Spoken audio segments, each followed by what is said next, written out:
चिंटुआ, जरा बाहर तो आ।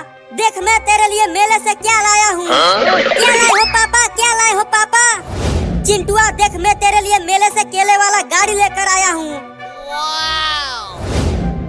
हाँ, केले वाला गाड़ी? ऐसी गाड़ी तो मैंने पहले कभी नहीं देखी। क्या ये चलती भी है? हाँ हाँ, ये बहुत तेज भागती है। अरे पापा, केले वाला कार कितना बढ़िया है, इसे मुझे दे दो। नहीं, ये मेरा है, इसे मैं तुझे नहीं दूंगा। ठीक है, मत दो। पापा मेरे लिए भी मेले में से जरूर कुछ बढ़िया लेकर आए होंगे। पापा उसे जल्दी दो मुझे। चिंकिया, मैं तुम्हारे लिए मेले से कुछ नहीं लाया। क्या? Oh, no. तुम दोनों इसी कार से खेल लेना। नहीं, इसके साथ सिर्फ मैं ही खेलूंगा, चिंकिया को नहीं दूंगा।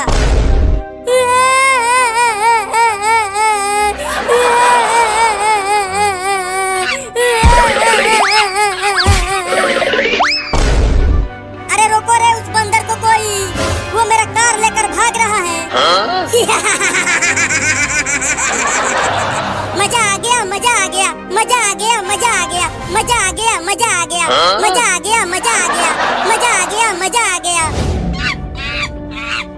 पापा, उस बंदर से वो कार छीन कर लाओ ना। मैं कैसे छीन कर लाऊं? अब तुम ही उससे छीनो, मैं तो जा रहा हूँ। नहीं नहीं, रुको पापा, नहीं तो मम्मी को बता दूंगा कि आपने मुझे बहुत मारा है। क्या? नहीं नहीं, अपने मम्मी को कुछ नहीं बताना। मैं उस बंदर से अभी कार को छीनता हूँ।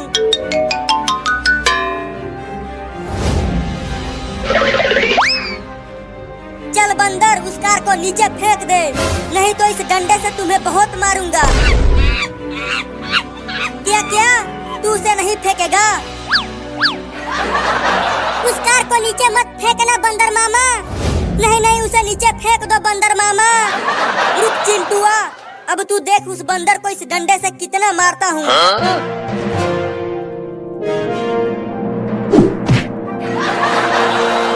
पापा, उसे उस डंडे से खो दो। Oh, no.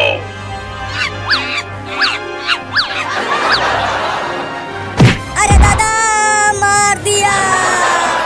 रुको, अभी बुलडोजर लेकर आता हूँ और उस पेड़ को गिराता हूँ। मजा आया चिंटुआ? बंदर तेरे खिलौने को लेकर भाग गया। अभी पापा बुलडोजर लेकर आ रहे हैं, तब देखना कि कैसे वो कमीना बंदर मेरा खिलौना मुझे देता है। Oh, no. लो, लेकर आ गया बुलडोजर। अब बुलडोजर से इस पेड़ को गिरा दो पापा। रुको, अभी गिराता हूँ।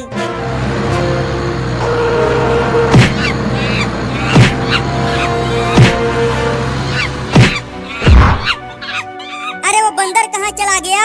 वो कहीं नहीं दिख रहा। वो देखो, बंदर पेड़ के नीचे दब गया है। Oh, no. चल मेरे केले वाला कार दे। अरे पापा, जल्दी बुलडोजर से पेड़ को हटाओ, बंदर पेड़ के नीचे दब गया है। ठीक है, हटाता हूँ।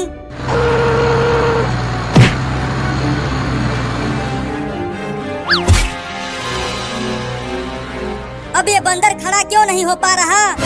लगता है इसे बहुत चोट लगी है। डॉक्टर से इलाज करवाना पड़ेगा इसका। Oh, no. नहीं नहीं, इलाज मत करवाना, ये चोर बंदर है।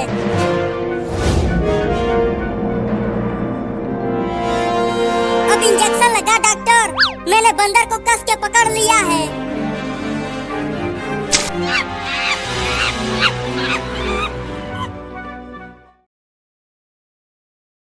The night Mangita decided to leave. The river was swollen and angry, chewing at its banks as if it wanted to swallow every memory she had ever buried there. She stood barefoot on the cold mud, clutching a small cloth bag, listening to the village sleep behind her. No one knew she was going. No one knew that the girl everyone called quiet had been carrying a storm inside her chest for years. Across the river, lights flickered from the hills where strangers lived freer lives, or so the stories said. Mangita took one step forward, then froze when a voice called her name, soft, trembling, and full of fear. Larina. That single sound pulled Mangita back from the edge, and in that moment, Neither of them knew that their lives were about to knot together in a way that would change not just them, but everyone who ever tried to separate them. Mangita and Larina had grown up like two shadows sharing the same wall. Different, yet always touching. Mangita was the older one by a year, taller, with eyes that watched more than they spoke. Life had taught her early that hope was something you rationed carefully, like grain in a drought.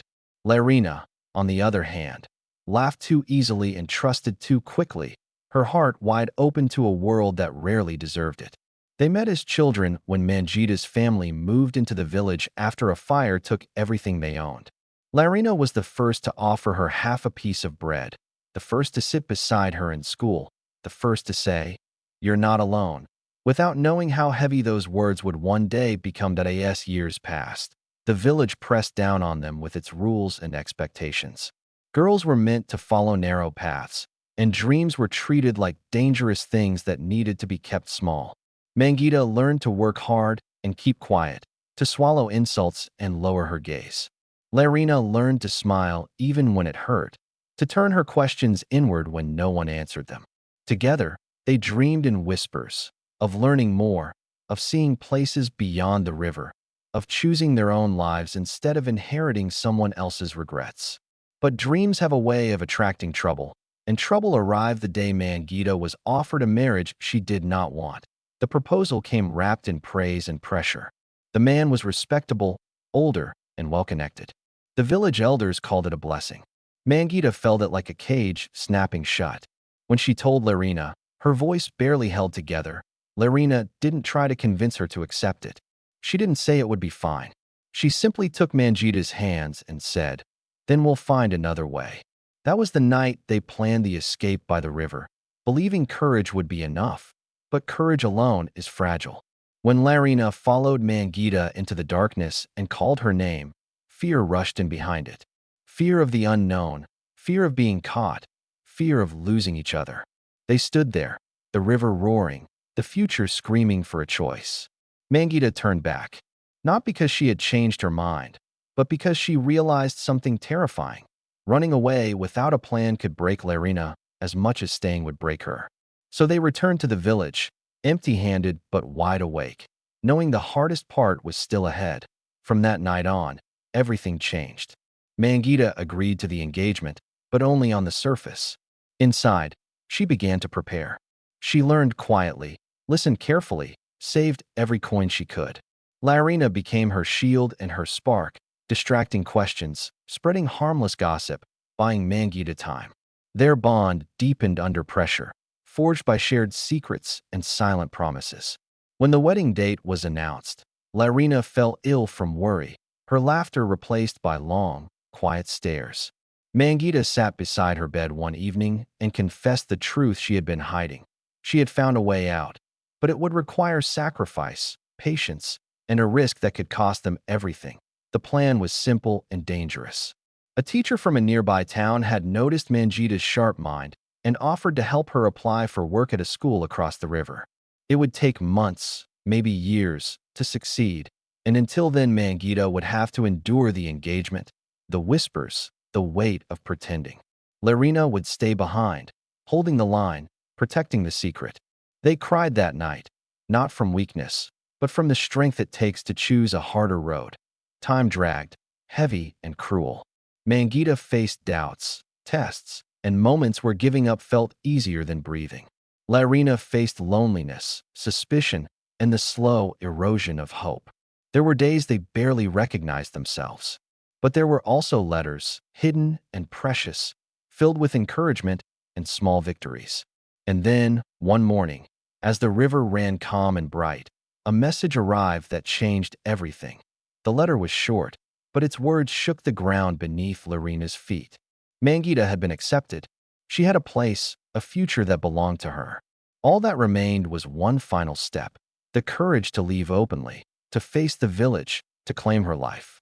Larina read the letter again and again, smiling through tears, knowing the next part would be the most dangerous of all. That on the day Mangita stood before the elders, the air was thick with judgment. She spoke clearly, her voice steady, her fear transformed into resolve. She refused the marriage. She chose education. She chose herself. The backlash was swift and harsh, but something unexpected happened too. Others began to speak. Quiet girls, tired mothers, even a few men who remembered their own lost dreams. The village did not change overnight, but a crack appeared in its walls. Mangita crossed the river in daylight this time, not as a fugitive, but as a young woman stepping into her own story. Larina watched from the bank, her heart aching and soaring all at once. They embraced, knowing their paths would now run parallel instead of side by side. Different, but forever connected. Years later, when children asked about the old river and the stories it carried, Mangita and Larina would smile. They had both grown. Mangita into a teacher who lit fires in young minds. Larina into a community leader who turned quiet strength into change.